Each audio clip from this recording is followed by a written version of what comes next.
You know, they say one day we'll be able to carry our phones around in our pockets and even do video calls where we can see each other while we talk. Why would anyone want to do that? Your reality is a game. You are the Neo, you are the main character.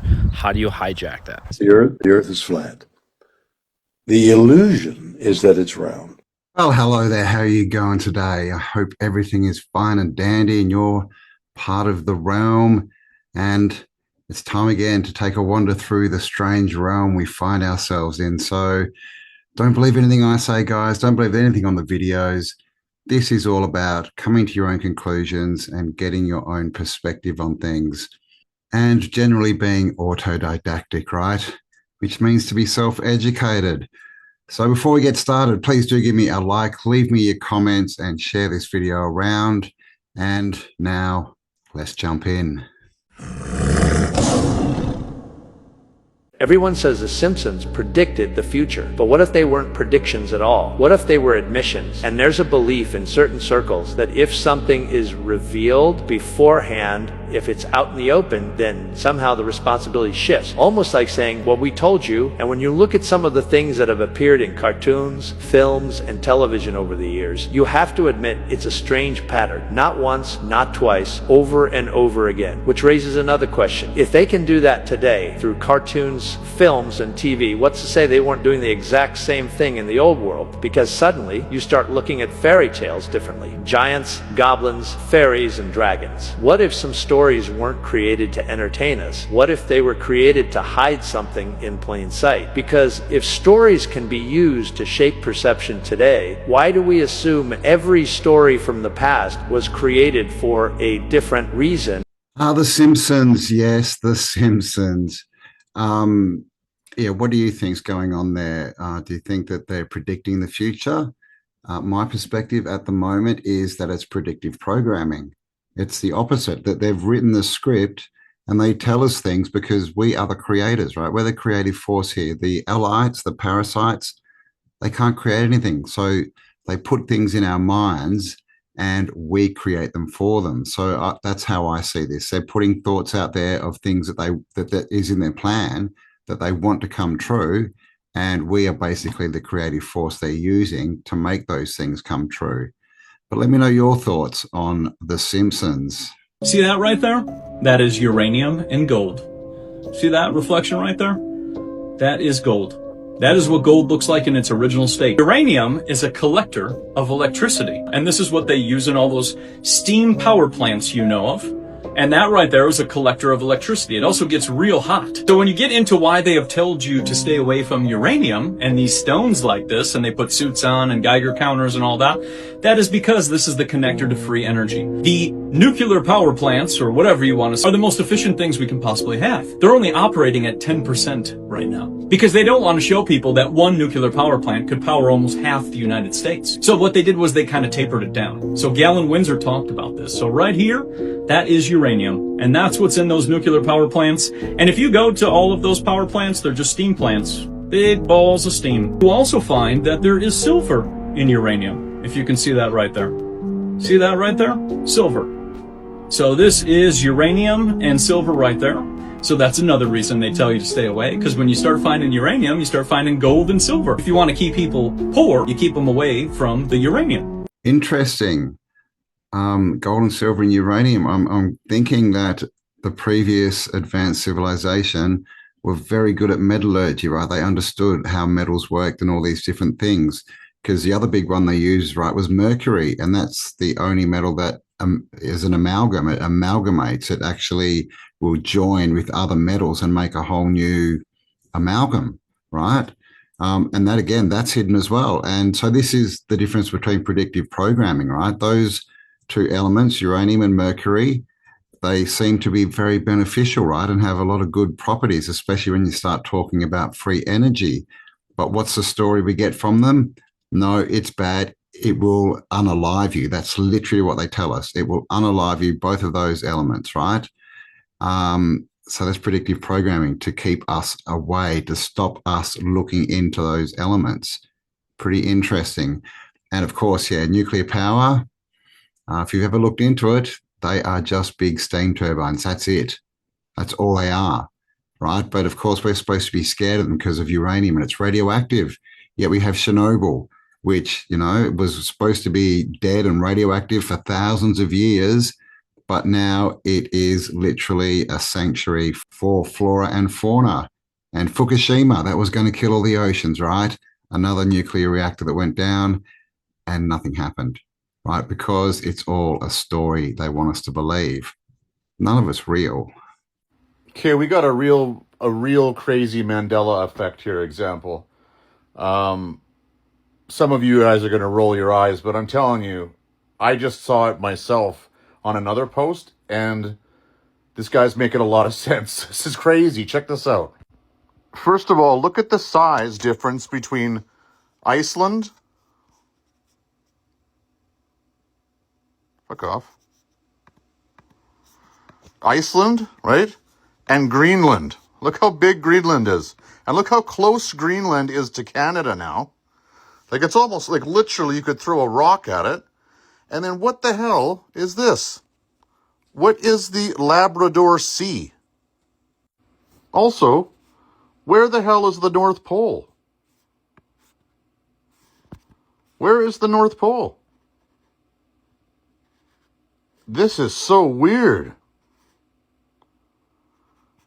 Guys, we got a beautiful Mandela effect here for you today. It's Joan Jett with her song, I Love Rock and Roll. Now, there's a specific line that is said at the beginning of this song. It's the first line of the lyrics.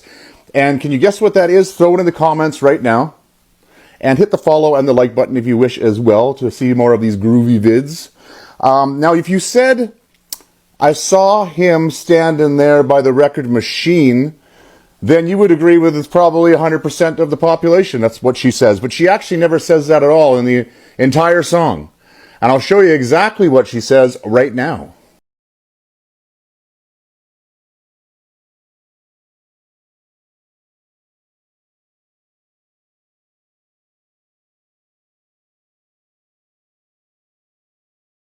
There you have it. I saw him dancing there by the record machine. That is what she says. Never says standing. Could have fooled me. This is a bit of a softer Mandela effect, but I think we could still all, at least some of us, believe that we heard it right the first time. Well, what do you remember? I saw him standing by the record machine or I saw him dancing? For me, it's always been definitely I saw him standing there by the record machine, 100%. And now apparently it's dancing. And I just had to mute that, obviously, because copyright.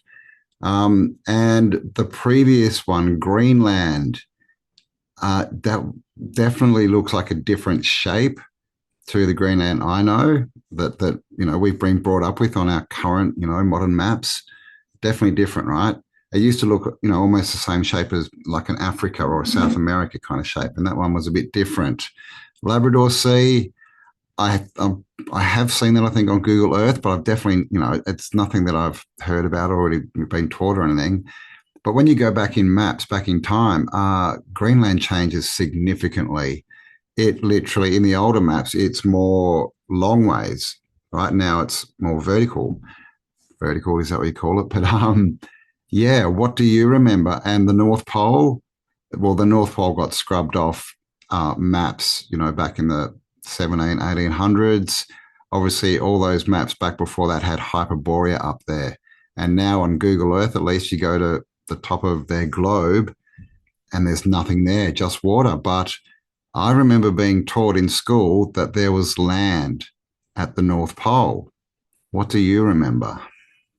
I have to have you clear something up, though, if you don't mind, on the show this week. The last time you were on, we had a clip that got like 2 million views because you said something. And then people are actually attacking me saying, that's not really Bill Shatner. That's why I'm glad you're on video this time. What did I say? I take it back. I asked you when you were up in space, if you could clear the air of letting people know, is the Earth round or flat? And can you confirm that the Earth is round? Because there's been a lot of talk that the Earth is flat. Are you able to tell that from space? No. I have not seen complete proof that the Earth is round. You can't tell me that it's round with any great proof, other than somebody said, oh, I went around it. Well, That's their journey. My journey is, as far as I'm concerned, the earth is flat. Interesting. You actually said to me that there was no evidence to you that the earth was in fact round, and until somebody proved it to you, it was flat. That's what you said, and people went friggin' nuts over it. I didn't realize people would go that crazy. The earth is flat. The illusion is that it's round. The earth is flat. The illusion is that it's round. The earth is flat. The illusion is that it's round. Well, Captain Kirk should know, right? But I have to say, this whole round thing, it could be round. We don't really know, right, what the total shape of, the earth or the realm is. Could be square, could be round, I don't know. But round is a two-dimensional shape. So round is flat, right? A sphere is a three-dimensional ball. So let's clear that up. I think they've actually put that round in there and got it out there because a lot of people say it to confuse things. But clearly, it's not a sphere in my perception. But what do you think? Is William Shatner right, or is Captain Kirk wrong?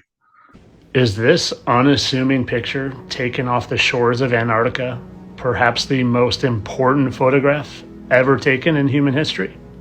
Stick around, I'll explain more. This man's name is George Rayner, and he's a biologist. And he unknowingly possibly took the most important picture in human history while he was down in Antarctica exploring whales. There is a large faction of people that believe what he captured here beyond the ice wall is actually the edge of our known world, the firmament. And that might sound crazy to you, but I'm going to provide you with some evidence that might make you think it's not so crazy. Let's first get a point of reference by looking at this GoFast rocket that was launched from Arizona that went straight up and at about 72 miles appeared to hit something, a barrier of some sort. And if we are potentially living under a dome and we look at Arizona, it would be closer to the highest part of the dome. So 72 miles here would lead to a lower resting dome down towards Antarctica. And when you scour the internet and you find encyclopedia information pre-NASA, this is what you find. I'm going to show you the Encyclopedia Britannicas in the public libraries before 1958. Here is volume 2 out of the alphabet A. And we're going to flip to the Antarctica. From 1958, before the Antarctic Treaty, says the flights proved inland areas to be featureless in character with a dome 13,000 feet high at about latitude 80 degrees south, longitude 90 degrees east. When they returned to New Zealand, these flights proved the inland areas to be featureless in character with a dome 13,000 feet high at about latitude 80 degrees south. So 72 miles high. And when you get closer to Antarctica, as in New Zealand and Australia, 13,000 feet is where they're saying the dome is, which is about 3 miles. So going from 72 miles down to about 3 miles. At some point, it seems like that is going to connect to the known grounds. And when you colorize this photo and look at it closer and compare what that looks like to the ripples of water, they look almost identical. And when you look at other photos from this man's camera, you see it's not just a phenomenon caused from the camera or the type of photography or even the lens, but it is very specific to this area here beyond the glacier or ice wall or whatever this is.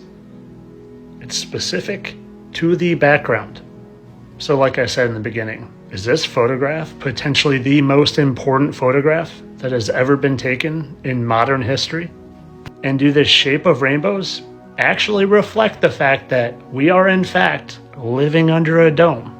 God's special dome that he created to protect us from Lord knows what else is out there, because I think we're living in a little anthole in a much, much bigger flat realm.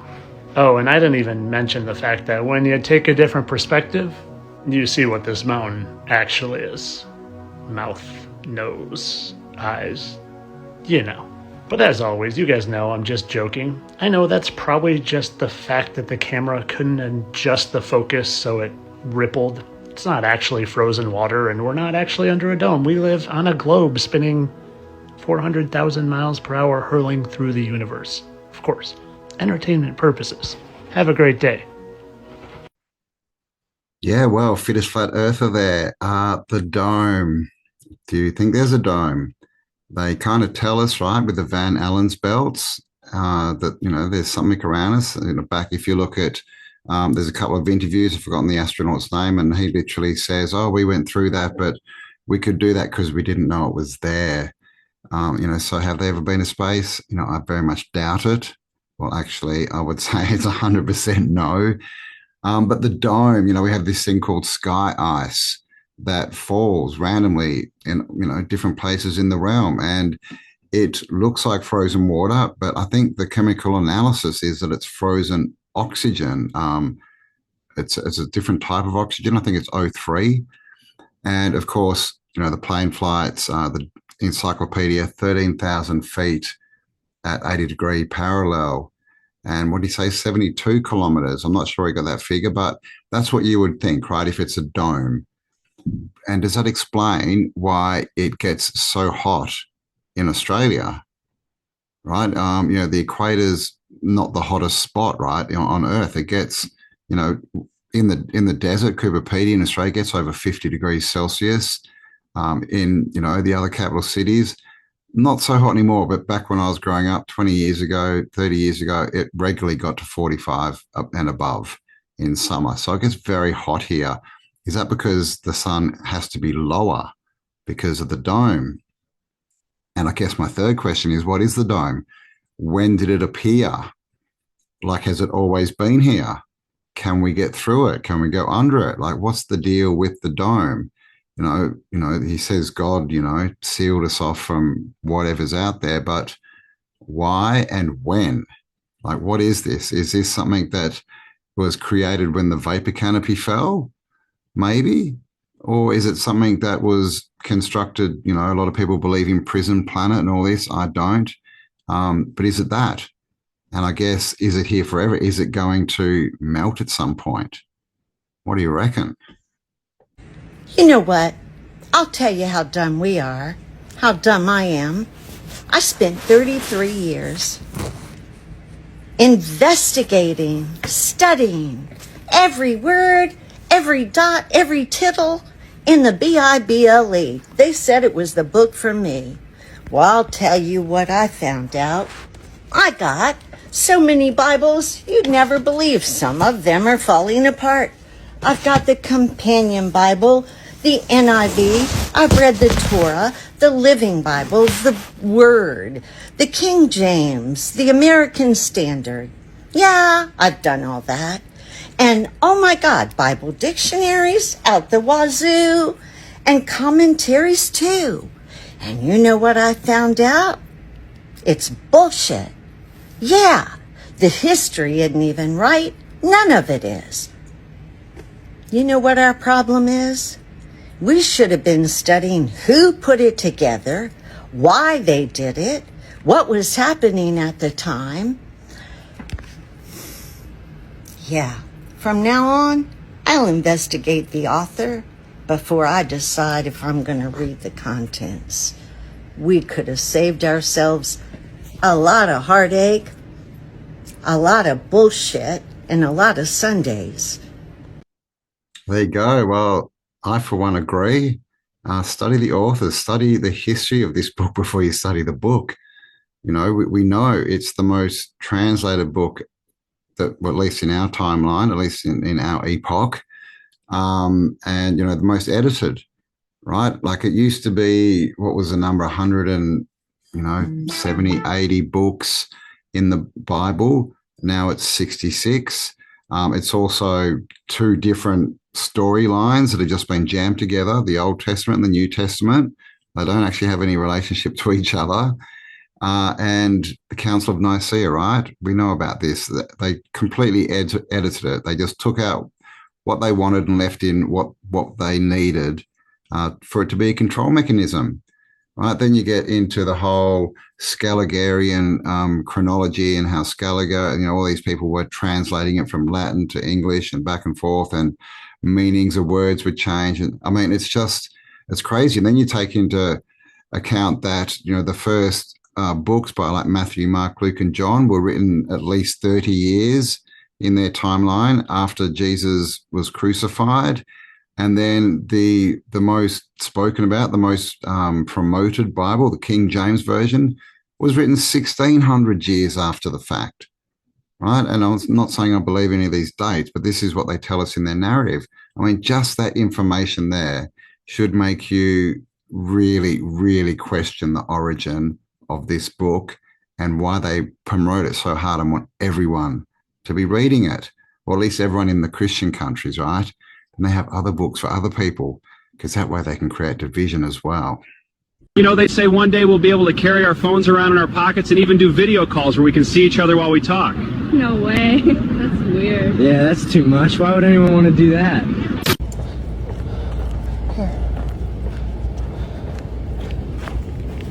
This is water.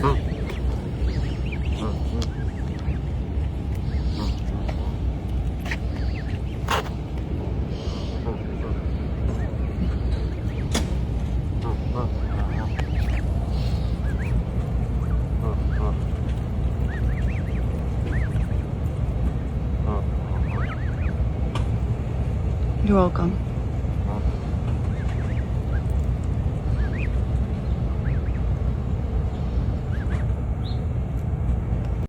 What do you think? Did Goosey Lucy there say thank you? I mean, it kind of looked like it a little bit, didn't it? When they were into it. So it's a good idea. Always give animals water. They need it just like we do, right?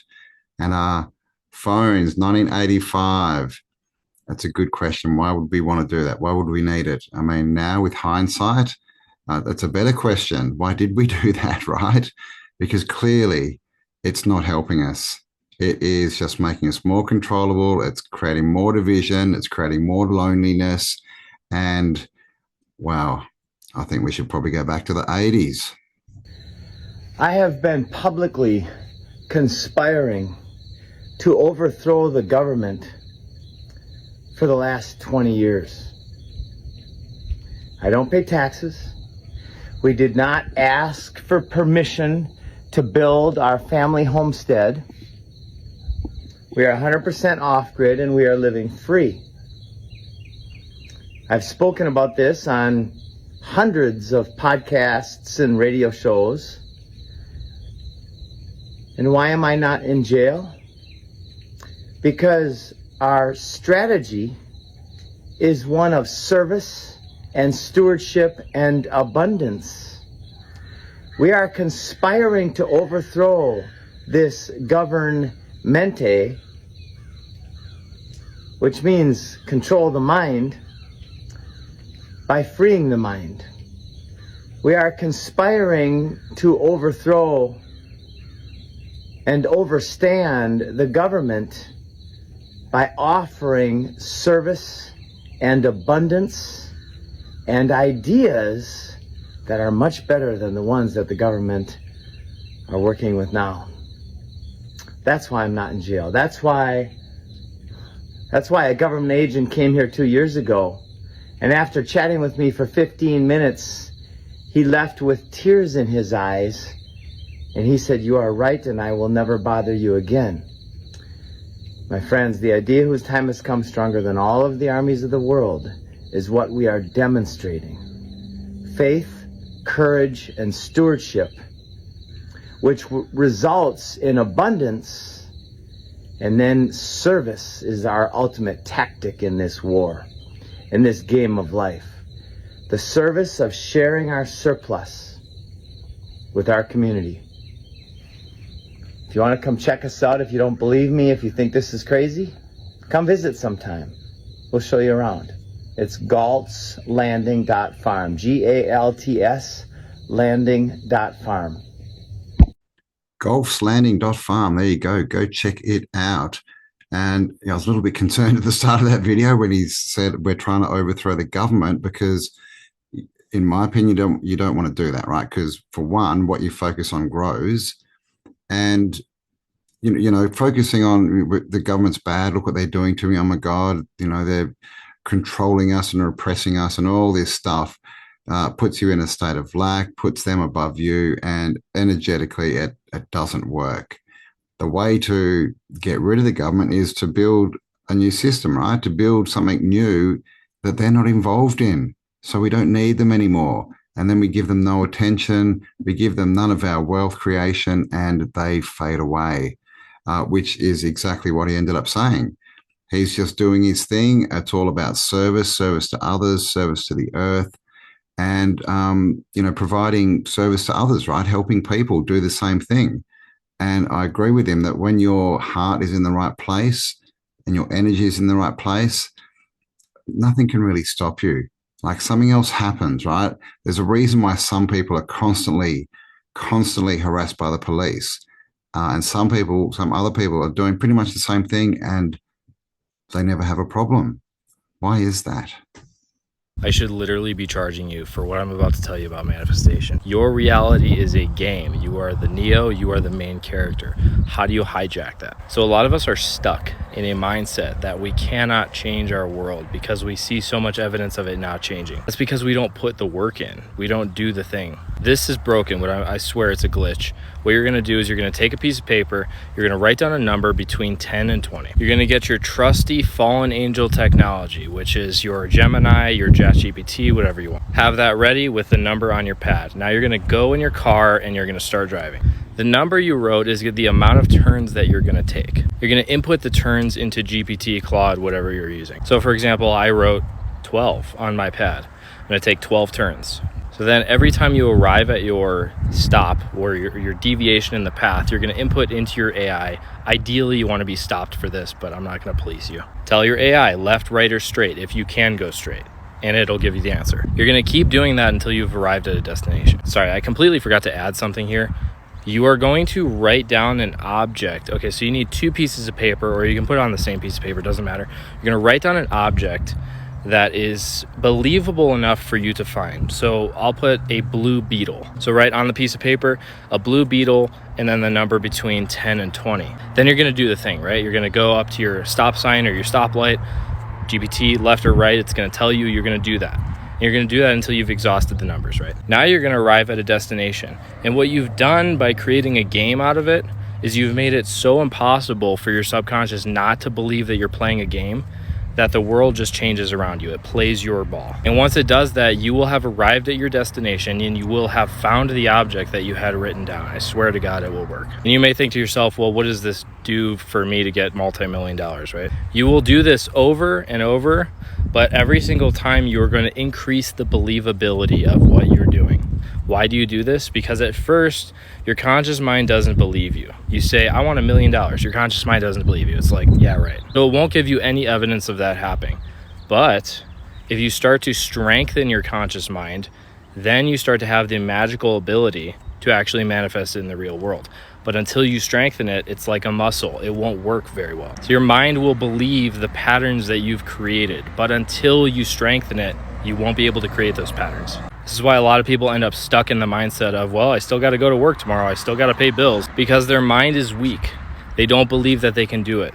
But through this exercise, you can actually strengthen your mind to change everything. Good luck out there. I'll be posting more hacks soon. Well, that sounds like an interesting game to play, doesn't it? I think I'm going to definitely give that a go. And I get, it's all to do with belief, right? Again, it's all to do with energy and what we're projecting out. And if we believe something because we are the creators, right, then it will happen if you actually believe it, right? A lot of people try this and they don't really believe it, like he was talking about. You've still got to go to work tomorrow, and that's why it never happens. But that's, again, why he said do it slowly. Start off with something small, build it up, and build your belief. Because in the end, I do believe this is a magical realm, and that we are all creators, and that we can all manifest everything that we want and need in this life. It's the belief in ourselves, the belief in the power of the man and woman that has been robbed from us, right? This is why, they write fairy tales, right, about all this awesome stuff, and it's just children's books. Don't pay any attention to that, right? come to school for 12 years and leave your imagination at the gate. You know, this is what they want. They just want to turn us into tax-paying slaves. But that's what they want, right? Doesn't have to happen unless you believe it. So change your belief, change your circumstances, right? So let me know in the comments below, are you going to try this? And also, have you tried it? Come back when you have and let me know what happened. I would be very interested in seeing that, and I'm sure everyone else would too. But there we go, guys. We've come to the end of another one. So I hope you enjoyed that. Thanks for spending some time with me. Please, if you did enjoy it, give me a like, share it round, leave me a comment, your thoughts and everything like that. And also with sharing, I've worked out with the algorithm, if you actually send the link to other people, you know, through social media, it actually helps get this video out there more. And even if you save it, just save it to your favorites or whatever in YouTube, that helps as well. So if you are inclined, I would appreciate that help. And as always, stay awesome because you are, and I'll talk to you on the next upload. Bye for now.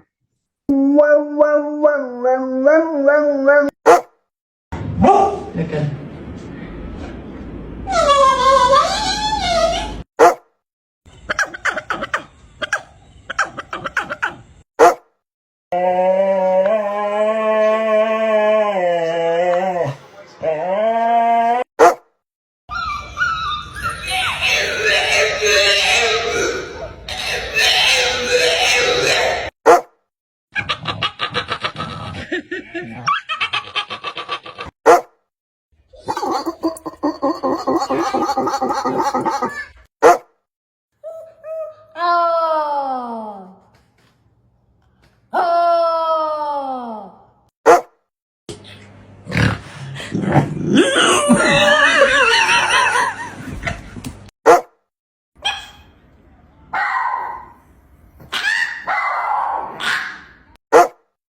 Got it. Right here.